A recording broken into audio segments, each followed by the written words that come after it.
반갑습니다. 중등부 친구들. 11월 19일 금요일 데일리 큐티 시간에 나오신 여러분들을 주님의 이름으로 환영하고 축복하고 사랑합니다. 얘들아, 금요일까지 살아내느라 너무너무 수고 많았어요. 여러분의 한 주에 어떤 일이 있었을까 되게 듣고 싶고 궁금한 것들이 참 많은데, 여러분들 하나님 안에서 건강하고 안전하고 샬롬하고 행복했기를 축복합니다. 진심으로요. 항상 전도사님이 기도하는데 이 기도가 부족하진 않을까. 물론 얼만큼 해도 부족하겠다만 참 좀 미안한 마음이 크네요. 그러니 이 미안한 마음 물질로라도 갚을 수 있도록 여러분 전도사님 연락하면 받아주세요. 맛있는 거라도 우리 같이 먹으면서 이 연말 잘 같이 보냈으면 올 한 해 잘 마무리 같이 했으면 좋겠습니다. 어쨌든 한 해를 가장 잘 마무리하고 무엇이든지 잘 마무리하고 시작할 수 있는 그 중심엔 하나님 말씀이 있겠다 싶어요. 그러니 오늘도 하나님 말씀 같이 잘 나눠보고 또 읽어보고 생각해보고 묵상해봤으면 좋겠습니다. 우리 같이 기도했으면 좋겠어. 나도 속으로 기도할 테니까 여러분 속으로 기도하는 게 편하면 속으로 하시고요. 혹시 괜찮다면 여러분이 여러분의 목소리를 내어서 기도해봤으면 좋겠어요. 이 시간을 주관하신다라고 하거든. 그러니까 이렇게 컨트롤하실 하나님의 성령의 일하심을 여러분이 기대하고 소망하고 초청했으면 좋겠고요. 그러고 이 시간을 통해서 여러분이 하나님과 더 가까워질 수 있도록 해주세요. 이런 기도를 우리가 하면 하나님 진짜 짱 좋아하지 않을까라는 생각이 듭니다. 나는 너를 위해 기도할 테니 여러분도 여러분의 이 시간 큐티를 위해 기도 같이 하고 전도사님이 아멘 하고 끝낼게요. 기도합니다.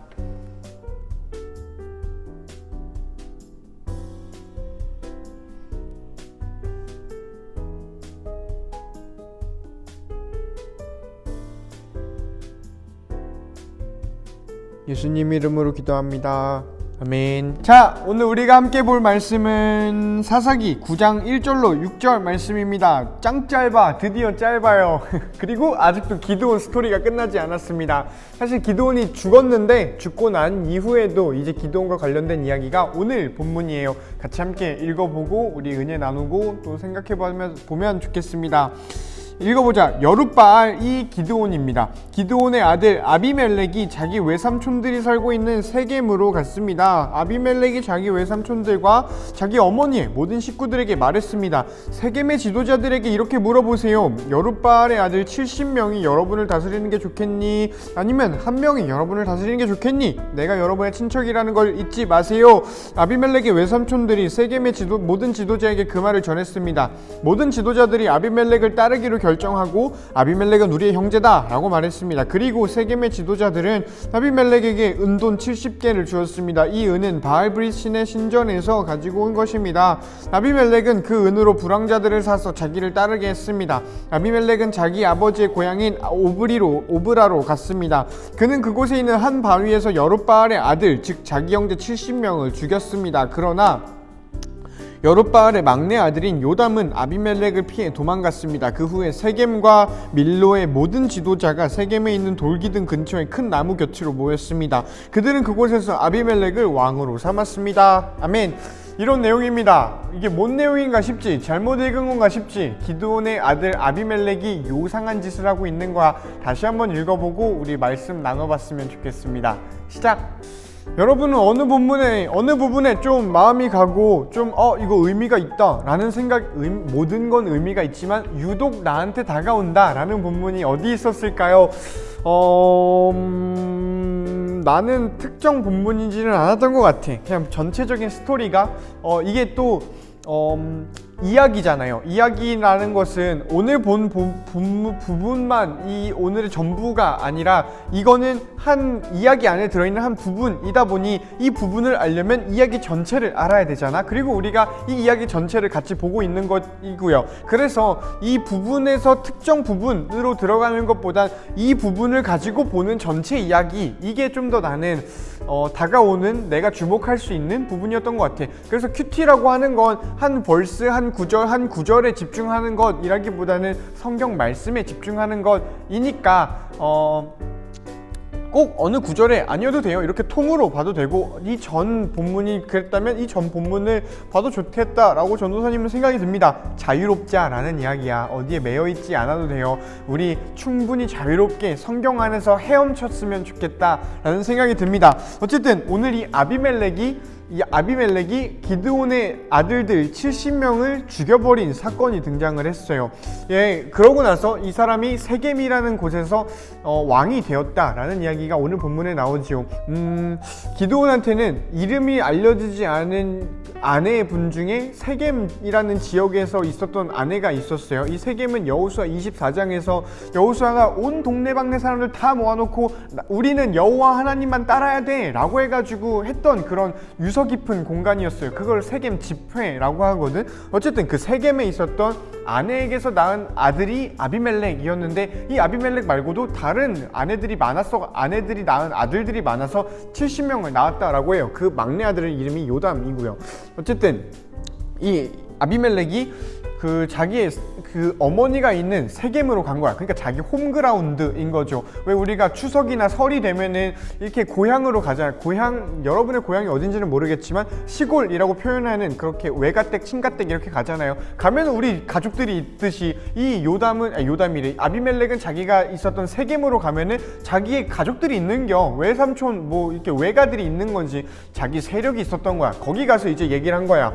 야, 생각해봐. 70명이 너네 머리가 되는 게 낫냐? 한 명이 머리가 되는 게 낫냐? 머리가 70개인 게 낫냐? 머리가 1개인 게 낫냐? 1개잖아. 나를 왕으로 세워줘. 해가지고 자기가 왕이 되는 그런 어떤 프로세스를 거친 겁니다. 그래서 이 나머지 69명을 죽여야 되니까 모아놓고 죽입니다. 한 명 빼고 요담이죠. 어쨌든 그런 상황이었다라는 겁니다. 그래서 이스라엘 첫 번째 왕 하면 우리는 사울을 떠올려요. 공식적인 첫 번째 왕은 사울입니다. 그런데 이 말이 이스라엘의 왕정이 이때 처음 등장했다라는 말은 아니에요. 물론 공식적인 왕가는 이때 처음 등장을 한 건데 이 전에도 인간 왕이 되려는 노력이 있었다. 그리고 그게 오늘 우리가 보고 있는 사사기 9장의 본문 아비멜렉 본문이라는 것이지요.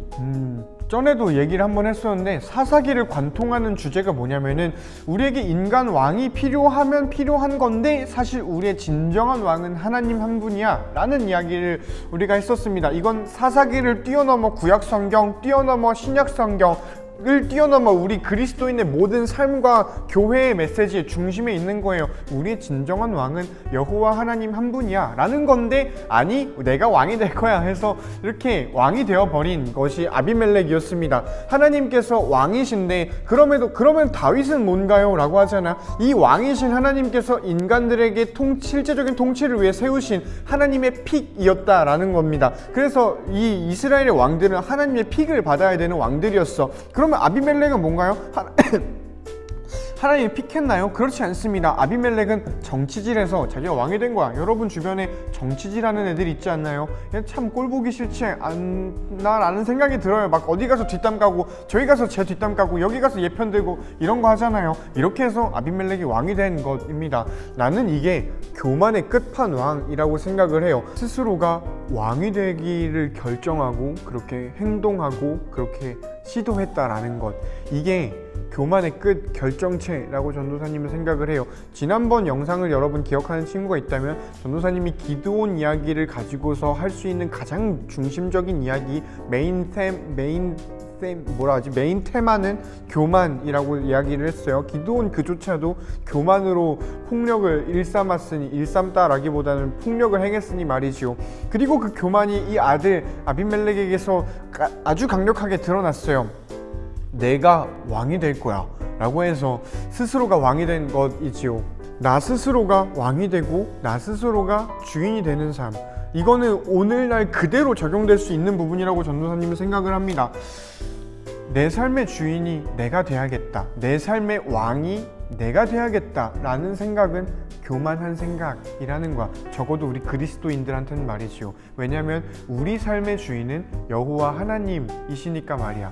우리가 내 삶에 내 거니까 내가 목적을 세우고 내가 목표를 세워서 내가 원하는 것들을 하면서 살아갈 거야. 나는 내가 먹고 싶은 것만 먹고 내가 원하는 것들만 하면서 살 거야. 왜냐하면 나는 내 삶의 주인은 나니까 라고 생각을 하는 게 오늘날엔 당연한 것이라고 하지만 우리는 강하게 맞서 싸워야 하는 생각이에요. 내 삶의 주인, 너의 삶의 주인, 우리들의 주인은 내가 아닙니다. 우리가 아닙니다. 우리 셀프가 아닙니다.